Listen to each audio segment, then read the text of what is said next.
నమస్కారం అండి. వందే వాల్మీకి కోకిలం ప్రోగ్రామ్కి మీరు అందరికీ స్వాగతం. ఇవాళ మనం 4వ ఎపిసోడ్ జరుపుకోబోతున్నాం. మనతో పాటు డాక్టర్ వడ్మాన్ శ్రీనివాస్ గారు ఉన్నారు. నమస్తే సార్. నమస్కారం అమ్మా. భారతదేశంలో సినిమాల్లో నటులకు కానీ, నిర్మాతలకు కానీ, దర్శకులకు కానీ, కళాదర్శకులకు కానీ, గాయకులకు కానీ వీళ్ళల్లో సినిమాకి కాంట్రిబ్యూట్ చేసినందుకు భారతదేశంలో ఇచ్చే అత్యుత్తమ సినిమా పురస్కారం ఏమిటో తెలుసా? దాదాసాహెబ్ ఫాల్కే. చాలా మనకి తెలిసే విషయం. అయితే ఈ దాదాసాహెబ్ ఫాల్కే ఎవరు? ఎన్ని వేల సినిమాలు తీశాడు ఆయన పేరు మీద అవార్డు ఇవ్వడానికి? బాల్యం నుంచే సినిమాల వెంట పడ్డాడా? జీవితం అంతా సినిమా అయినా అతనికి? ఇతని జీవితంలో రకరకాల వృత్తుల్లో ఉన్నాడు ఈయన. ఏ వృత్తిలోనూ స్థిరత్వం లేదు ఆయనకి. విజయాలు ఉన్నాయి, అపజయాలు ఉన్నాయి. ఈ 6-7 రకాల వృత్తుల తర్వాత ఆయన సినిమా కేసు మళ్ళాడు. మరి ఒక సామాన్యమైన మనిషి మామూలు వృత్తుల్లోంచి సినిమా అనే ఒక గొప్ప విషయంలోకి వెళ్ళి అతని పేరు మీదే అవార్డు ఇచ్చేంత గొప్పతనం ఆయన ఏం సాధించాడు? ఈ సామాన్యుడు అసామాన్యుడు ఎలా అయ్యాడు? ఈ విషయాలు చెప్పనా? అయితే నాసిక్ వచ్చేయండి. ఫస్ట్ నాసిక్ దగ్గర త్రయంబకం అనే ఒక ఊరుంది. ఆ ఊర్లో ఒక బ్రాహ్మణ పూజారి ఇంట్లో 12 మంది సంతానంలో 7వ సంతానంగా ఢూండిరాజ్ గోవింద్ ఫాల్కే అని ఒక అబ్బాయి పుట్టాడు. ఈ ఢూండిరాజ్ గోవింద్ ఫాల్కే కుటుంబంలో ఉన్న అన్నదమ్ముల వలన అనేక విషయాల్లో చాలా విజ్ఞానాన్ని సంపాదించుకుంటూ కొంచెం చురుగ్గానే ఉండేవాడు కుర్రాడు. 15 సంవత్సరాలు వచ్చేలోపే ఒక అన్నయ్యను పట్టుకుని ఫస్ట్ ముంబై వెళ్ళాడు. త్రయంబకంలో కాస్త ప్రాథమిక విద్య తర్వాత బొమ్మలు వేయడం, లేకపోతే ఎవరైనా ఫోటోలు తీస్తుంటే ఫోటోలకి తీవ్రంగా చూడడం, వేరే ఆసక్తులు ఉండే. అంటే కళల పట్ల, చదువు కాకుండా కళల పట్ల అతను కొంత అనురక్తిని వాళ్ళ అన్నయ్య కనిపెట్టాడు. ఇతనిలో ఉన్న కళాతృష్టిని గమనించిన వాళ్ళ అన్నయ్య ఇతను బొంబాయిలో ఉన్న JJ school of fine arts లో చేర్పించాడు. JJ school of fine arts అంటే బ్రిటిష్ ఇండియాలో that was the most prestigious fine arts school. అక్కడికి వెళ్ళిన తర్వాత ఇతను water paintings, colour paintings, oil paintings, architecture నేర్చుకోవడమే కాకుండా రకరకాల వేషధారణలో మోడలింగ్ కూడా మొదలుపెట్టాడు. చూడండి అతనిలో ఉండే ఆసక్తి ఎలా ఉందో. చదువులో చురుగ్గా ఉన్నా ఇటుకేసి అతను దృష్టి పడింది. అక్కడ ఇంత ఎక్సెల్ అవుతుంటే ఇంకా నెక్స్ట్ ఏం చేయాలనే దాంతో బరోడాలో ఒక అద్భుతమైన కళాభవన్ అని, ప్రిన్స్ ఆఫ్ బరోడా సారథ్యంలో నడుస్తున్న ఒక కళాభవన్ అని ఒక ఫైన్ ఆర్ట్ స్కూల్ ఉంది. అక్కడ ఇంకా బాగా నేర్పిస్తారని ఇతను మళ్ళీ అక్కడికి మార్పించారు. సో ముంబై నుంచి బరోడా వచ్చాడు. బరోడా వచ్చి అక్కడ తనకున్న అన్ని కళలకి అతను ఈ బొమ్మలు వేయడానికి, వాటిలో ఫైన్ ట్యూనింగ్ చేసుకోవడాలు ఇవన్నీ నేర్చుకుంటూ ఉన్నప్పుడు బరోడాలో ఒక ఇండస్ట్రియల్ ఎగ్జిబిషన్కి వెళ్ళాడు. వెళ్ళినప్పుడు అతన్ని కుర్రాడిని ఒక కెమెరా ఆకర్షించింది, ఒక ఫోటో కెమెరా. వెంటనే ఆ కెమెరా కొనుక్కున్నాడు.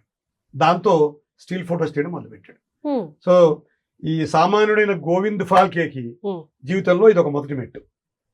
ఫోటోలు తీయడం మొదలుపెట్టాడు. అద్భుతంగా తీస్తుంటే ఇంకా హై క్వాలిటీ కెమెరా ఒక ఆయన ప్రిన్స్ ఆఫ్ బరోడావే ఇంకా హై క్వాలిటీ కెమెరా కొనిచ్చి, గోవింద్ ఫాల్కే ఇంకా నీ స్కిల్కి ఇంకా నువ్వు పదును పెట్టుకోని చెప్పి ఇచ్చారు. అక్కడి నుంచి ఫోటోలు తీయడం. ఆ బరోడాలో ఉండగానే ఒక అమ్మాయిని పెళ్లి కూడా చేసుకున్నాడు. 15 ఏట పెళ్లి అయిపోయింది. మరి ఆవిడని పోషించాలి, ఉత్తి ఫోటోలు తీస్తే కుదరదు. అప్పటికే నమ్మకం వస్తుంది ఫాల్కే అనేవాడికి, నేను బాగా ఫోటోలు తీయగలను, నేను బాగా బొమ్మలు వేయగలను. సో ఈ వృత్తుల్లో నాకు ఒక స్కిల్ ఉందనే విషయం అతను గమనించాడు. గమనించి ఫాల్కేస్ ఎన్గ్రేవింగ్ అండ్ ఫోటో స్టూడియో అని ఒక స్టూడియో పెట్టి దాన్ని నడిపించడం మొదలుపెట్టాడు. ఈ నడిపించడం మొదలుపెట్టినప్పుడు బరోడాలో బాగా జరుగుతుంది. అక్కడి నుంచి గోద్రాకి షిఫ్ట్ అయ్యి అక్కడో బ్రాంచ్ పెట్టాడు. అక్కడ డబ్బులు రావడం మొదలుపెట్టాయి. ఈ లోపల ఏం జరిగింది? ప్లేగ్ వ్యాధి మహమ్మారిలో వ్యాపించింది గుజరాత్ అంతా. వ్యాపించేసరికి ఇతని భార్య, ఇతని కొడుకు కూడా చచ్చిపోయారు. చాలా దుఃఖాన్ని, చిన్నవాడు 16-17 ఏళ్ల వాడు, చాలా దుఃఖానికి గురయ్యి మళ్ళీ ఆ గోద్రా దగ్గర ఉన్న స్టూడియో మూసేసి మళ్ళీ వెనక్కి బరోడాకి వచ్చేసాడు. బరోడా వచ్చేసరికి ఏం జరిగింది? అప్పటికే బరోడాలో కూడా మరణాలు సంభవిస్తున్నాయి ఈ ప్లేగ్ వ్యాధి వలన, వాటి వలన. ఈ ఫోటోగ్రఫీ స్టూడియోని మళ్ళీ బరోడాలో పెద్ద చేద్దామనే ప్రయత్నంలో ఉండగా ఫోటోలు తీస్తే, ఇప్పుడు మీకు నేను ఫోటో తీసాను అనుకోండి, మీ ఎనర్జీ తగ్గిపోయి మీరు చచ్చిపోతారు అని ఒక వదంతి బరోడాలో దావాలలో వ్యాపించింది. ఇప్పటికీ ఉందన్నారు మీరు. సో ఇదేమిటిది, ఫోటో తీస్తే చచ్చిపోవడం ఏమిటి? ఈ వదంతిని తట్టుకోలేకపోయాడు. ఆయుష్ తగ్గిపోద్ది అని చాలా మంది, ఆయుష్ తగ్గిపోతుంది. సో ఈ ఫోటోలు తీయడంలో భాగంగా ఇంకెవ్వరు రావట్లేదు. మహారాజు గారి దగ్గరికి వెళ్ళాడు. అయ్యా నా పరిస్థితి ఇలా ఉంది, మీరే నాకు కెమెరా కొనిచ్చారు అని అడిగాడు. ఉమ్. అడిగితే ఆయన కూడా హెల్ప్లెస్, నేనేం చేయలేను, ఈ వదంతి నేను నమ్మను కానీ ప్రజలంతా నమ్ముతున్నారు కాబట్టి నేనేం చేయలేను అన్నాడు. Photo studio మూతపడింది. సో భార్య చచ్చిపోయింది, కొడుకు చచ్చిపోయాడు, ఫోటో స్టూడియో మూతపడింది. సో ఈ కుర్రాడి జీవితంలో ఇంకో వైఫల్యం. సో అప్పుడు ఏం చేయాలి మరి? స్థిరంగా జరుగుతున్న వ్యాపారం ఆగిపోయింది, మరి నెక్స్ట్ ఏం చేయాలి? ఎప్పుడు ఏం జరుగుతున్నాయి? బరోడాలో నాటకాలు వేసేవారు, వీధి నాటకాలు, స్టేజ్ నాటకాలు. ఆ నాటకాలకి తెరలు కుట్టడం, ఆ తెరల మీద రంగులు వేయడం మొదలుపెట్టాడు. ఇంకో ప్రొఫెషన్. ఈ తెరల మీద రంగులు వేస్తూ నాటకాలను అబ్జర్వ్ చేయడం మొదలుపెట్టాడు. నాటక కళ యొక్క ప్రక్రియలు నేర్చుకోవడం మొదలుపెట్టాడు. నాటకాల్లో వేషాలు వేయడం మొదలుపెట్టాడు. సో గోవింద్ ఫాల్కేకి అతనికి ఇంకో కొత్త ఒరవడి మొదలైంది జీవితంలో. ఫోటోలు అయిపోయాయి, పెయింటింగ్లు అయిపోయాయి, ఎన్గ్రేవింగ్లు అయిపోయాయి, నాటకాలు, తెరలు, నాటకాల్లో వేషధారణ, నాటకాల యొక్క దర్శకత్వం కూడా ఎలా చేస్తున్నారో ఆ ప్రక్రియలు కూడా నేర్చుకోవడం మొదలుపెట్టాడు. ఒక కొత్త ఒరవడి స్టార్ట్ అయింది. సో గోవింద్ ఫాల్కేలో ఈ సామాన్యుడు అసామాన్యుడు అవడానికి ఇంకొక మెట్టు పడింది. ఆ తర్వాత ఏం జరిగింది? బరోడాలో ఇంద్రజాలాలు ఎక్కువ జరిగేవి. ఇంద్రజాలం మ్యాజిక్ షోస్. ఈ ఇంద్రజాలాలు జర్మనీ వాడు ఒకడు వచ్చి ఒకసారి అద్భుతమైన ఇంద్రజాలాలు ప్రదర్శనలు చేస్తుంటే వెళ్ళి ఆయన కాళ్ళు పట్టుకున్నాడు అన్నవాడు. ఈ ఫాల్కే నాకు నేర్పించిన గురువు గారు అన్నాడు. ముచ్చటపడి ఇతనికి ఇంద్రజాలంలో తర్ఫీదు ఇచ్చాడు. ఇతని పేరు ఫాల్కే కదా, కాల్ఫే అని రివర్స్ చేసి ఫాల్కే అని కాల్ఫే అని పెట్టి కాల్ఫే ఇంద్రజాల ప్రక్రియలో అయితే కాల్ఫే మ్యాజిక్ షోస్ అని పెట్టి ఇంద్రజాల ప్రదర్శన ఇవ్వడం మొదలు పెట్టాడు. చూడండి, కుర్రాడు అది చేస్తూ 2 వివాహం చేసుకున్నాడు. అక్కడ కొంత సక్సెస్ వచ్చింది, డబ్బు వచ్చింది, స్పాన్సర్లు దొరికాడు. ఇక్కడ నాటకాలు, ఇంద్రజాలం 2 ప్యారల్గా వెళ్తున్నాయి. సో నాటకాల ద్వారా సినిమాలకు కావాల్సిన దర్శకత్వానికి కావాల్సిన వరవళ్ళు నేర్చుకుంటున్నాడు. ఇంద్రజాలం ద్వారా ట్రిక్ ఫోటోగ్రఫీ, సినిమాల్లో వాడే ట్రిక్ ఫోటోగ్రఫీ గురించిన ఒక వరవడి, ఒక కొత్త తనం అతనిలో మొదలైంది. సో గోవింద్ ఫాల్కే సామాన్యుడు అసామాన్యుడు అవడానికి, దాదాసాహెబ్ ఫాల్కే అవడానికి ఇంకో మెట్టెక్కాడు. సో ఇంద్రజాలాలు చేస్తున్నాడు, ఈ పెళ్లి చేసుకున్నాడు, మళ్ళీ పిల్లలు పుట్టారు, చాలా సంతోషంగా వెళ్ళిపోతుంది. ఈ లోపల ఇతని కర్మకాలి ఆర్కియలాజికల్ సర్వే ఆఫ్ ఇండియా వాళ్ళు ఒక ఉన్నత ఉద్యోగానికి, ఆఫీసు ఉద్యోగానికి ఒక ప్రకటన ఇచ్చారు. సరే, భార్య ఉంది, పిల్లలు ఉన్నారు, బాధ్యతలు ఉన్నాయి, ఈ ఇంద్రజాలాలు నాటకాలు వచ్చే సంపాదన స్థిరంగా ఉండదు, ఇప్పటికీ సినిమాలు రావడం అదే భయం కదా, స్థిరంగా ఉండదు కదా అనే భయంతో ఆర్కియలాజికల్ సర్వే ఆఫ్ ఇండియాకి ఉద్యోగానికి అప్లై చేశాడు. ఇతనిగా ఉద్యోగం వచ్చేసింది, ఉన్నత ఉద్యోగం ఆర్కియలాజికల్ సర్వే ఆఫ్ ఇండియాలో. ఇది ఇంకా 1903లో, జస్ట్ 1903, 33 ఏళ్ళు అంత వచ్చుంటాయి. సరే, ఏం చేశాడు మనిషి? జాయిన్ అయ్యాడు, ప్రభుత్వ ఉద్యోగం అయిపోయాడు. ఈ ఆర్టిస్ట్, ఎన్గ్రేవిస్ట్, ఫోటోగ్రాఫిస్ట్, నాటకాల తెరలు, ఇంద్రజాలాలు అన్ని జంప్. ఆర్కియలాజికల్ సర్వే ఆఫ్ ఇండియాలో ఉన్నతోద్యోగం అయిపోయాడు గోవింద్ ఫాల్కే. సో అసామాన్యుడు ఏ మార్గంలో మళ్ళీ మెట్టు కిందకి దిగాడేమో అనిపిస్తుంది నాకైతే. మళ్ళీ సామాన్యుడిగా ఉండిపోవడం కానీ ఉద్యోగం తెచ్చిందని 3 ఏళ్ళు చేశాడు ఉద్యోగం. నిద్ర పట్టట్లేదు, కోపం వచ్చేస్తోంది, అసంతృప్తి వచ్చేస్తోంది, అశాంతి, భార్యను తిట్టేస్తున్నాడు, పిల్లల్ని కొట్టేస్తున్నాడు. తర్వాత ఆలోచించుకున్నాడు ఏం జరిగిందని. I'm not suitable to this government job. వెంటనే రాజీనామా చేశాడు. వేలల్లో ఉండే జీతం రాజీనామా చేసి 1900 మనకు వచ్చింది ఫోటోగ్రఫీ కదా అని ఏం చేశాడు? ముంబై దగ్గర లోనావాలా, పూణే దగ్గర లోనావాలాకి వెళ్ళి అక్కడ మళ్ళీ 2-3 స్నేహితులను కలుపుకుని కొంచెం ఎక్కువ పెట్టుబడితో మళ్ళీ అతని పేరే పెట్టుకుంటాడు ఎవడన్నా కూడా, Phalke's engraving and printing house అని కూడా మొత్తం మొదలు పెట్టాడు. ఒక ప్రింటింగ్ హౌస్ ఇచ్చాడు, proper printing house, printing press 1906లో పెట్టాడు. బాగా జరుగుతుంది, వేలు లక్షల డబ్బులు వస్తున్నాయి. ఇంకా ఎక్స్పాండ్ చేద్దామని జర్మనీలో ఈ ప్రింటింగ్ టెక్నాలజీ మీద కొత్త మెషినరీ వచ్చిందని తెలుసుకుని కొత్త టెక్నిక్స్ నేర్చుకోవడానికి 1908లో జర్మనీ వెళ్ళాడు. చూడండి ఎలాంటి వాడు. జర్మనీ వెళ్ళి అక్కడ మళ్ళీ ప్రింటింగ్ టెక్నిక్స్ నేర్చుకున్నాడు, మెషినరీ కొన్నాడు, అంతా తెచ్చుకుని 1909లో మళ్ళీ వెనక్కి వచ్చాడు. ఇంకొక 2 ఏళ్ల పాటు అద్భుతాలు సృష్టిస్తూ వేలు లక్షల సంపాదన మొదలైంది. కానీ తన భాగస్వాములతో తగ్గులు మొదలయ్యాయి. ఎక్కడికక్కడ ఏదో గండి పడుతుందని. అంటే ఇదంతా ఒక అసామాన్యుడు మనకు కావాలి. ఈ రోజు మనం అద్భుతాలు సృష్టిస్తున్నాం అనుకునే సినిమా వాళ్ళందరికీ మూల పురుషుడైన ఒకటి కావాలి. కాబట్టి భగవంతుడు ఇవన్నీ it is all written by God. So భాగస్వామి మోసం చేశారు, కోపం వచ్చింది. లక్షల్లో ఉన్న ప్రింటింగ్ ప్రెస్ లో ₹1 ఆశించకుండా జస్ట్ ఈ కేమ్ అవుట్ ఎంప్టీ హ్యాండెడ్. వచ్చేసారు బయటికి. నాకు వద్దు, మీరు వద్దు, మీ ప్రెస్ వద్దు, మీ జర్మన్ మెషినరీ వద్దు, నాకేం వద్దు అని చెప్పి బయటకు వచ్చేసారు. మళ్ళీ మొదటికి వచ్చింది, మళ్ళీ 0. లోనావాలా నుంచి యాక్చువల్గా ప్రింటింగ్ ప్రెస్ బాగుందని ముంబైకి మార్చారు, బొంబాయికి మార్చారు, ఆ రోజుల్లోనే దాదర్కి మార్చారు. ఇంత పెద్ద one of the most lucrative business ఆ రోజున ఆయనకి ముంబైలో. వదిలేశాడు, బయటకు వచ్చాడు ఒక్క రూపాయి తీసుకోకుండా. అది 1911 సంవత్సరం. ఇక్కడి నుంచి గోవింద్ ఫాల్కే దాదాసాహెబ్ ఫాల్కే అవడానికి ఆఖరి మజిలీ ఇది. ఇప్పటిదాకా ఓ మెట్టు వస్తున్నాడు మీరు అన్నట్టుగా. స్థిరత్వంలో అస్థిరత్వం, విజయాలు అపజయాలు, ఫెయిల్యూర్స్, ఈగోలు, భార్య పిల్లల మరణాలు, అన్ని రకాలు చూసిన ఈ మనిషి, ఈ గోవింద్ ఫాల్కే ముంబైలో ఉండగా 1911 సంవత్సరంలో ఒకరోజు లైఫ్ ఆఫ్ క్రీస్ట్ అనే ఒక సినిమా ప్రదర్శించబడుతుంది ముంబైలో ఒలింపియా అనే థియేటర్లో. అప్పుడు 1-2 థియేటర్లు ఉంటాయి.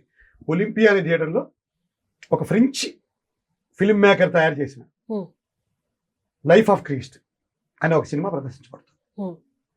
దానికి కుటుంబ సమేతంగా వెళ్ళాడు. ఆశ్చర్యపోయాడు. ఇదా నా జీవితం, ఇది కదా నా జీవితం అనుకున్నాడు. ఐ బాంట్ టు డూ దిస్ అనుకున్నాడు. నేను సినిమా కోసమే పుట్టాను అనుకున్నాడు, చాలా గట్టిగా అనుకున్నాడు. కానీ అక్కడ జీసస్ క్రీస్త్ కనిపించలేదు. Movie was on Christ, but ఆయనకి క్రీస్తు ప్లేస్ లో రాముడు, కృష్ణుడు, భరతుడు, శత్రుఘ్నుడు, ధర్మరాజు, ద్రౌపదుడు, కృష్ణుడు, హిందూ మైథాలజీలో దేవుళ్ళు అందరూ కనిపించడం మొదలుపెట్టారు. వీళ్ళందరి కథలు ఇలాగే నేను చెప్పగలిగితే బాగుంటుందేమో అనుకున్నాడు. కానీ ఎలా హౌ యూరోప్ నుంచి సినిమా మ్యాగజైన్స్, క్యాటలాగ్స్ తెప్పించుకున్నాడు. చదవడం మొదలెట్టాడు. ఎలాగా కళ్ళు పోయేంతగా చదవడం మొదలెట్టాడు. రాత్రుళ్ళు పగళ్ళు వేరే ధ్యాస లేదు, కుటుంబం లేదు, పిల్లలు లేరు. సినిమా మ్యాగజైన్, సినిమా ఎలా తీయాలి. ముంబైలో ఒక లెన్స్ కొన్నాడు, ఒక కొవ్వొత్తి కొన్నాడు, 4 రీళ్లు కొన్నాడు. కొని ఇంట్లోనే ఈ అద్దం మీద, లెన్స్ మీద కొవ్వొత్తి పెట్టి చిన్న గోడ మీద బొమ్మలు వేయడం మొదలెట్టాడు. 5 గంటలు 6 గంటలు పిచ్చి పట్టినట్టుగా అదే పనిగా అదే ధోరణిలో. ఈ చేయడంలో భాగంగా ఏమైపోయింది, ఇంత క్లోజ్ గా ఈ లెన్స్లు చూడడంలో ఏదో జాగ్రత్తలు తీసుకోవడం వల్ల 2 కళ్ళల్లోనూ పెద్ద పెద్ద శుక్లాలు వేసి 90% చూపు పోయింది. గోవింద్ ఫాల్కేకి, మన దాదాసాహెబ్ ఫాల్కేకి చూపు పోయింది. దుఃఖం గడ్డలు పెంచేసుకున్నాడు. ఎలా కళ్ళు పోతే నేను సినిమా తీస్తాను, ఈ హిందూ దేవతల కథలన్నీ, మైథాలజీలన్నీ, పురాణాలన్నీ నేను సినిమాగా ఎలా చూపిస్తాను ప్రజలకి, ఈ బాధ పట్టుకుంది.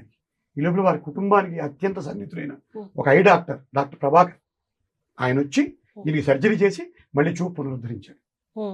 మళ్ళీ యుద్ధంలోకి దిగాడు. ఇంక ఇలా కాదు, లండన్ వెళ్ళిపోదాం, ఫిలిం మేకింగ్ నేర్చుకుందాం అనుకున్నాడు. డబ్బు లేదు, అన్నీ అమ్మేశాడు, అప్పులు చేశాడు, ఫ్రెండ్స్ దగ్గర తెచ్చుకున్నాడు. 10,000 రూపాయలు ఆ రోజుల్లో, 10,000 రూపాయలు పోగేసుకుని, షిప్పులు కదా, ఫ్లైట్ కాదు కదా, వాడెక్కాడు, లండన్లో దిగాడు. అంతకుముందు ఏమైతే యూరోపియన్ క్యాటలాగ్స్ తెచ్చాడో ఆ పబ్లిషర్ దగ్గరికి వెళ్ళాడు. అయ్యా, నేను సినిమా ఎలా తీయాలో నేర్చుకుందాం అనుకుంటున్నాను, ఏం చేయాలి అన్నాడు. నేనట్టు నేర్పిస్తాను, వార్టన్ స్టూడియోస్ అని ఉన్నాయి, దాని అధినేత హెప్వర్త్, HEPWORTH, వార్టన్ స్టూడియోస్ తాలూకు అధినేత హెప్వర్త్ ని నీకు పరిచయం చేస్తాను అన్నాడు. వెళ్ళారు. హెప్వర్త్ అనేవాడు నిర్మాత, దర్శకుడు, ఎడిటర్, మేకప్ మ్యాన్, అన్ని ఆయనే. హెప్వర్త్ సినిమా కోసమే పుట్టిన ఒక బ్రిటిషర్ ఆయన. ఆయన కలిశాడు. ఈయన ఉత్సుకతకి, ఉత్సాహానికి, ఈయన ఎంతూజియాజంకి ఆయన పెద్ద ఫ్యాన్ అయిపోయాడు. అన్ని ట్రిక్స్ నేర్పించడం మొదలుపెట్టాడు. 2 నెలలు, ఎక్కువ రోజులు కాదు. ఈ 2 నెలల కాలంలోనే అంతకుముందు 1 year పాటు క్యాటలాగ్స్ లో చదువుకుని, నోట్స్లు రాసుకుని, తన చిన్న చిన్న ప్రయోగాలు, కొవ్వొత్తులు చేసుకుని, కళ్ళు పోగొట్టుకుని, గడ్డాలు పెంచుకుని, ఇవన్నీ కలిసి వచ్చాయి. 2 నెలల్లో సినిమా ఎట్ట తీయాలి అని నేర్చేసుకున్నాడు. ఎడిటింగ్, మేకప్, మొత్తం every trick about the film making నేర్చేసుకున్నాడు గోవింద్ ఫాల్కే, మన దాదాసాహెబ్ ఫాల్కే. ఆ తర్వాత ఏం చేశాడు, వాళ్ళు డిస్కరేజ్ చేశాడు హెప్వర్త్. ఒరే, మీ ఇండియన్ కండిషన్స్ కి సినిమా తీయలేవు, కోల్డ్ కంట్రీస్ ఇలా ఉంటేనే వర్కౌట్ అవుతుంది, అక్కడ స్క్రీన్లు, ఈ కెమెరాల పని చేయమని చెప్పాడు. వినలేదు. విలియమ్సన్ కెమెరా, కోడక్ రీల్స్, పెర్పెచ్యుయేటర్స్ చాలా కాస్ట్లీ, మళ్ళీ ఇండియాని జప్పు తెప్పించుకున్నాడు. ఆ 3 కొనుక్కున్నాడు, ఆర్డర్ చేసుకున్నాడు, పడవ ఎక్కాడు. ఇండియాలో April 1st ఫూల్స్ డే, కానీ అది ఫూల్స్ డే కాదు. నన్ను అడిగితే April 1st ని భారతీయ సినిమా దినోత్సవంగా చేసుకోవాలి. ఎందుకో చెప్తాను. మన April 1st ఫూల్స్ డే అంటాం కదా, but April 1st is according to me Indian cinema day. ఎందుకంటే ఆ రోజున ఫాల్కే సినిమాస్ అని దిగిన మరుక్షణం షిప్ లో దిగాడు. ఫాల్కే సినిమాస్ అనే సంస్థను అదే రోజు ఎస్టాబ్లిష్ చేశారు. మరి ఆయన చూపు 90% వచ్చేసింది. ప్రభాకర్ గారు వైద్యం చేసి చూపు తెప్పించేశారు. లండన్ వెళ్లే ముందే చూపు వచ్చేసింది. 90% చూపు పోతే ప్రభాకర్ అనే వైద్యుడి ద్వారా చూపు తెచ్చుకున్నాడు. లండన్ వెళ్ళాడు, హెప్వర్త్ ని కలిశాడు, వాట్సన్ స్టూడియోలోకి వెళ్ళాడు, అన్ని ట్రిక్స్ నేర్చుకున్నాడు. వాళ్ళు వద్దురా, నీ దేశానికి పనికిరాదు సినిమా అన్నారు. లేదు, నా దేశానికి సినిమా కావాలి అన్నాడు. నా పురాణాలని నా ప్రజలకు చూపించాలి, నా రాముడిని చూపించాలి, నా కృష్ణుని చూపించాలి అన్నాడు. అంటే ఇతను కూడా ఒక పూజారి కొడుకు, మనసు అక్కడే తిరుగుతూ ఉంటుంది. వచ్చాడు April 1st, 1912.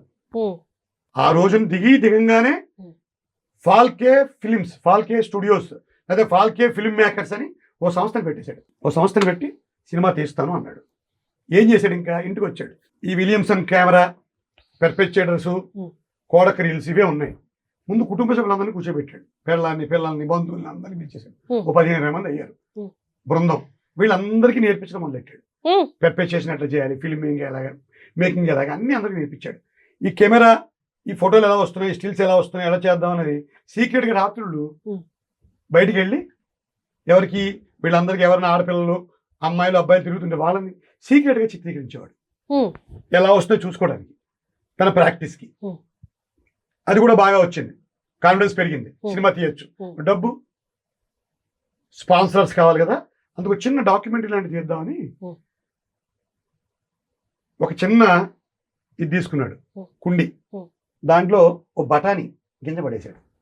ఇక్కడ కెమెరా పెట్టాడు. రెండో రోజు ఆ గింజ పెరిగింది, 3 పెరిగింది, 4 పెరిగింది. ఇలా 1 month పాటు బఠానీ గింజ మొక్కగా ఆ రూపాంతరం చెందడాన్ని ఈ కెమెరాలో బంధించాడు. దాని పేరు అంకురాతి వాచ్ అని పెట్టాడు పేరు. అంటే బఠానీ మొక్కగా పెరగడం, బఠానీ పెరుగుదల. మరాఠీలో అంకురాతి వాచ్ అని దీనికి చిన్న డాక్యుమెంటరీ చేసి బయట పెడితే ప్రజలు డబ్బులు ఇచ్చారు సినిమా తీయడానికి. సో ఈ ఫస్ట్ మూవీ వాజ్ అంకురాతి వాచ్. నన్ను అడిగితే so it first documentary, proper movie. Documentary తీశాడు. బఠానీ ఎదుగుదల, అంకురాతి వాచ్. స్పాన్సర్స్ దొరికారు, డబ్బులు వచ్చి ఇంకా మాట వేసి కూర్చున్నాడు. ఏం తీద్దాం? బాగా ఇష్టం కదా సత్య హరిశ్చంద్రుడు, తెలుసు కదా, రాజా హరిశ్చంద్ర. సో రాజా హరిశ్చంద్ర సినిమా తీయడం కోసం మొదలుపెట్టాడు. ఫస్ట్ ఏం చేయాలి? ఆర్టిస్టులు కావాలిగా, లేరు. పేపర్ యాడ్ ఇచ్చాడు. పేపర్ యాడ్ ఇస్తే కొంతమంది మొగాళ్ళు వచ్చారు. ఆడవాళ్ళు మరి చంద్రమతి కావాలి, ఆడ క్యారెక్టర్లు కావాలిగా, ఎవరు రాలేదు. ఏం చేశాడు? ముంబైలో ఉండే వేశ్యాగృహాలకు వెళ్ళాడు, ప్రాస్టిట్యూట్ హోమ్స్కి వెళ్ళి వాళ్ళని తీసుకొద్దామని ట్రై చేశాడు. ఇన్స్టెడ్ ఈయన ఎక్కడో ప్రాస్టిట్యూట్ హోమ్స్కి వెళ్తుంటే చెడ్డ పేరు మూట కట్టుకున్నాడు తప్పితే వాళ్ళెవరు వేశ్యలు కూడా ఒప్పుకోలేదు, నటించడానికి ఒప్పుకోలేదు. అంటే మగాళ్ళతో ఆడవాళ్ళ వేషాలు వేయించి సంబంధం పెట్టాడు. తన కొడుకుని హరిశ్చంద్ర కొడుకుగా వేషం వేయించాడు, తన కుటుంబ సభ్యులతో వేషాలు వేయించాడు. సినిమా పేరు సత్య హరిశ్చంద్ర. 6 నెలల 27 రోజులు, 4 రీళ్లు, 3700 అడుగులు, వేలల్లో ఖర్చు. ఇది సినిమా రెడీ అయిపోయింది, ఫస్ట్ కాపీ. అయితే మూకీ సినిమాలు అప్పుడే డబ్బింగ్ మాటలు ఉండవు, అప్పట్లో కూడా వేల ఖర్చు. మూకీ టెక్నాలజీ కష్టం కదా. పైగా ఇండియాలో ఫస్ట్ టైం, ఇండియాకి సినిమా తెలియదు కదా. అప్పుడే ఫ్రెంచ్ వాడు, అమెరికా వాడు వచ్చి ముంబైలో సినిమా వేసేవారు. ఓ సినిమా రెడీ అయింది. ఇతను ఏదైతే లైఫ్ ఆఫ్ క్రీస్ చూసిన ఒలింపియా థియేటర్ దగ్గరికి వెళ్ళాడు, వాళ్ళు ఒప్పించుకున్నాడు. ఇది ఎలా ఉంటుందంటే సినిమా పడుతుంది, బయట కామెంటరీ చెప్పాలి, ఈయన కామెంటరీ చెప్తాడు. ఇండియాలో మూకీ సినిమాలే కదా, ఈవెన్ లైఫ్ ఆఫ్ క్రీస్ కూడా మూకీ సినిమాలే. అప్పుడు ఇంకా టాకీ సినిమా రాలేదు, ప్రపంచంలో రాలేదు, ఇండియాలో రాలేదు. సో ఆయన ఈ ఫస్ట్ సినిమాని ఒలింపియా థియేటర్లో మూకీ సినిమాని 1913 ఏప్రిల్ 22 1913 ఏప్రిల్ 22న ఈ మొట్టమొదటి భారతదేశపు చలనచిత్ర చరిత్రలో మొట్టమొదటి film, first film of the country. British కాలంలో ఉండొచ్చు, కానీ భారతదేశంలో భారతీయుడితో తీయబడిన, భారతీయులే నటించబడిన, మరాఠీ వాడే డిఓపి కూడా, ఆయన పేరు గుర్తులేదు నాకు, మరాఠీ వాడే డిఓపి కూడా, అందరూ పూర్తి భారతీయులతో తీయబడిన మొదటి భారతీయ చిత్రం. It's first film of the country. రికార్డులో కూడా అదే ఉంటుంది, మన రికార్డులో కూడా అదే ఉంటుంది. 1913 ఏప్రిల్ 22 ముంబై ఒలింపియా థియేటర్, సత్య హరిశ్చంద్ర సినిమా స్టన్నింగ్ సక్సెస్. వేలకు వేలు డబ్బులు వచ్చాయి. వెంటనే మళ్ళీ ఆయన మోహిని భస్మాసుర, లంకా దహన లాంటి సినిమాలు, 2 సినిమాలు తీశాడు, అవి కూడా డబ్బులు వచ్చాయి. Is full of cash money. London నుంచి హెప్వర్త్ కబుర్ చేశాడు. ఎక్కడైతే వాట్సన్ స్టూడియోలో ఈయన ట్రైనింగ్ తీసుకున్నాడు, గురువు పిలిస్తే వెళ్ళాడు. మన ఇద్దరం కలిపి సినిమా తీద్దాం అన్నాడు. ముచ్చట పడిపోయాడు టెక్నిక్. నువ్వు మొత్తం యూరోపియన్స్ ని, ఫ్రెంచ్ వాళ్ళని, అమెరికన్స్ అందరినీ దాటేస్తావు, నువ్వు మామూలు ఫిల్మ్ మేకర్ కాదని అద్భుతమైన కాంప్లిమెంట్ ఇచ్చాడు. సినిమా తీద్దాం అన్నాడు. ఇద్దరు ఒక ఎంఓఏ అయ్యారు, అంతా రెడీ అయిపోయింది. కానీ నువ్వు లండన్లోనే సినిమా తీయాలి అన్నాడు. ఈ భారతీయుడిలో ఇండియన్ భారతీయుడు నిద్రలేచాడు. నేను ఇక్కడ సినిమా తీయడానికి అన్ని బాధలు పడి, ఓడలెక్కి పడవలెక్కి నీ దగ్గర నేర్చుకుని అక్కడికి వెళ్ళి ఎందుకు తీస్తాను, నీ దగ్గరే శిష్యుడికను ఇక్కడే 4 సినిమాలు తీసుకున్నాను కదా, నువ్వు ఇండియా వస్తే ఇస్తా, లేదా రానన్నాడు. హెప్వర్త్ ఇండియాకి రానన్నాడు. హెప్వర్త్ వదిలేసి వెనక్కి వచ్చాడు. Warner Brothers, the great Warner Brothers, ఇప్పుడు కూడా సినిమాలు తీస్తున్నారు, వాళ్ళు వచ్చారు. Outstanding filmmaker you are mister Phalke, we want to associate with you అని చెప్పి వాళ్ళు ఈయన కూడా జాయింట్గా కొన్ని సినిమాలు తీశారు. తర్వాత హిందుస్థాన్ టైమ్స్ వాళ్ళు కొన్ని సినిమాలు తీశారు. ఇలాగ చాలా మందితో కొలాబరేషన్తో ఈయన 1913లో తీసిన మొదటి సినిమా నుంచి 1938లో మానేశాడు సినిమా తీయడం. 44లో చనిపోయాడు ఆయన. ఈ లోపు 97 సినిమాలు, 28 అద్భుతమైన డాక్యుమెంటరీలు తీశాడు మన ఫాల్కే.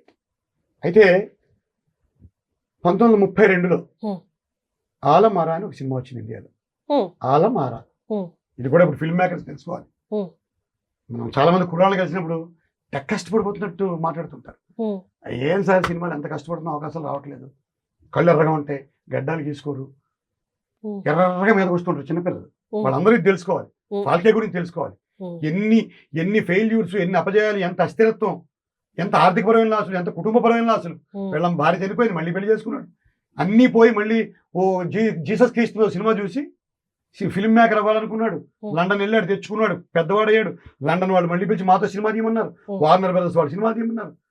1932లో వచ్చిన ఆలమరా ఇతని యొక్క అప్రతిహితమైన జర్నీ ప్రయాణానికి ఒక వేటేసింది. ప్రజలు టాకీ మూవీ అది, ఇంతవరకు మూకి ఒకళ్ళు వచ్చి బయట నుంచి చెప్తూ ఉంటారు, తెర మీద బొమ్మలు తిరుగుతూ ఉంటాయి, అంతే బొమ్మలు తిరుగుతూ ఉంటాయి. ఆ బొమ్మలకి బయట మాటలు ఒకళ్ళు కామెంటరీ చెప్తారు, అది మూకీ. So the first movie of the country, the first mooki movie of the country Satya Harishchandra by ఈయన మన దాదాసాహెబ్ ఫాల్కే. ఆలమారా వచ్చిన తర్వాత, ఆలమారా 1932 వేటు పడింది అయ్యకి, పెద్ద ఆయనకి. ఇంకా 4-5 సంవత్సరాలు ఆయన సినిమాలు తీయడం ఆపేశాడు. టాకీ వచ్చాక పేదరికంలో కూడా వెళ్ళాడు, ఇబ్బందులు పడడం మొదలెట్టాడు తలావుద్ ఫాల్కే గారు. అప్పుడు కరెక్ట్గా మళ్ళీ ఆయన్ని ముంబైలో ఒక పెద్ద బిజినెస్ మ్యాన్ పిలిచి, ముంబైలో నేను స్పాన్సర్ చేస్తాను, ఒక టాకీ సినిమా తీయమన్నారు. నేర్చుకున్నాడు మళ్ళీ, తెలియదు ఆయనకి టెక్నిక్, టాకీ ఎలా చేస్తారో తెలియదు. మళ్ళీ ఆ కొత్త విధానాలు నేర్చుకుని 1937లో గంగావతరణం అనే ఒక అద్భుతమైన విజయవంతమైన టాకీ చిత్రం తీశాడు. That was his last movie. 13లో ప్రారంభమైన కెరియర్ 1937లో సత్యహరిశ్చంద్రతో మొదలైన కథ గంగావతరణంతో ముగిసింది. 37 తర్వాత ఆ సినిమా విజయవంతమైంది, కానీ గోవింద్ ఫాల్కే, మన దాదాసాహెబ్ ఫాల్కే సినిమా తీయడం ఆపేశాడు.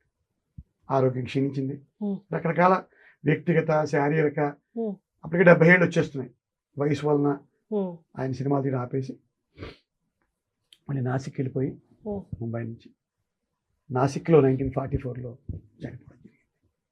ఇది స్వతంత్రం రాకముందే 3 ఏళ్ల ముందు చనిపోయారు. త్రయంబకంలో గోవింద్ ఫాల్కేగా జన్మించి దాదాసాహెబ్ ఫాల్కేగా నాసిక్లో మరణించి, ఈ మధ్య కాలంలో అనేక వృత్తులు, ప్రవృత్తులు, విజయాలు, అపజయాలు చూసుకుంటూ సినిమా రంగంలోకి 1937లో వచ్చి 97 అద్భుతమైన సినిమాలు, అన్ని హిట్లే అమ్మాయింది. 1913లో మొదలుపెట్టి 1937 దాకా అన్ని 97లో 96 మూకీ సినిమాలు, 97వ సినిమా గంగావతరణం. టాకీ సినిమా కూడా తీసి ఈ కొత్త మార్పుల్ని కూడా నేను నేర్చుకోగలను, నేను అందులో కూడా సర్వైవ్ అవ్వగలను నిరూపించుకుని తర్వాత నాసిక్ వెళ్ళిపోయి మరణించిన ఒక ధీరుడి కథ. ఇప్పుడు ఈయన పేరు మీద అవార్డు ఇవ్వాలి, ఇవ్వక్కర్లేదా? ఖచ్చితంగా సార్. ఇంకెవరి పేరు మీద ఇవ్వాలంటారా? అతనే కదా భారత జాతికి, భారతదేశపు సినిమా పితామహుడుగా దేశం ఆయన ఇవాళ కొనియాడుతోంది. 1971లో ఆయన పేరు మీద ఒక స్టాంప్ కూడా రిలీజ్ చేశారు భారతదేశ తపాలా శాఖ. 1977 దాదాసాహెబ్ ఫాల్కే పేరు మీద ఒక స్టాంప్ రిలీజ్ చేశారు. రాజా హరిశ్చంద్ర, సత్య హరిశ్చంద్ర సినిమా తీయడానికి ఆయన పడిన కష్టాల మీద 1980sలో ఒక ఆయన పేరు గుర్తులేదు, ఒక డాక్యుమెంటరీ తీస్తే ఆయనకి ప్రపంచంలో ఉన్న అన్ని అకాడమీ అవార్డులు ఆయనకి వచ్చాయి. అసలు ఈ గోవింద్ ఫాల్కే, దాదాసాహెబ్ ఫాల్కే ఎలా అయ్యాడు, ఆయన పడిన కష్టాలేంటి, ఈ హరిశ్చంద్ర సినిమాని, ఈ 4 ఏళ్ళ సినిమా ఈయన పడిన బాధలు ఏమిటి, నేర్చుకునే విధానాలు ఏమిటి, ఎంత కష్టపడ్డాడో. ఒక సినిమా ఒక లఘు చిత్రం తీస్తే ప్రపంచంలో అన్ని అకాడమీ అవార్డులు వచ్చాయి ఆ సినిమాకి, అన్ని అవార్డులు వచ్చాయి. ద మేకింగ్ ఆఫ్ సత్య హరిశ్చంద్ర, అన్ని అవార్డులు వచ్చాయి. అంత గొప్పవాడు. అయితే భారతదేశం ఇంకో రకంగా ఆయన గౌరవించుకుంది.